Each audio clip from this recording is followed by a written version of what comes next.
থাকতে চাই। মানে ও তো একটা মেয়ে, তাই না? হ্যাঁ, ও একটা মেয়ে হয়ে আপনার সঙ্গে থাকতে চাই, এটা কি মানে বিষয়টা কি?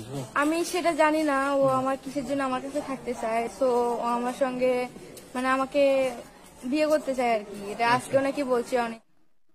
আয়শা এবং কবিতা দুজনেই নারী ফুটবলার। আয়শা সিলেট মহিলা ফুটবল টিম আর কবিতা গাইবান্ধা মহিলা টিমের সদস্য। খেলার সূত্রেই দুজনের পরিচয় ও বন্ধুত্ব গড়ে ওঠে।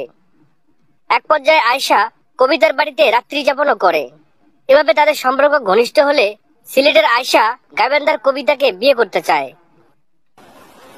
মানে ও কি আপনাকে ডাইরেক্ট কখনো বলছিল যে তোমাকে আমি ভালোবাসি, তোমাকে বিয়ে হ্যাঁ, করবো? অনেকবার বলছে।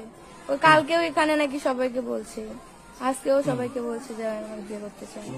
তো ও কি মেয়ে না? একদম মেয়ে তো। হ্যাঁ, ও একদম মেয়ে। আচ্ছা আচ্ছা। তো মেয়ে হওয়ার পরেও সে আরেকটা মেয়েকে বিয়ে করতে যাচ্ছে, তো এটাই তো বিষয়। হ্যাঁ, এটা নিয়ে আমার অনেক সমস্যা হয়েছে, আমার ফ্যামিলিতেও অনেক সমস্যা হয়েছে।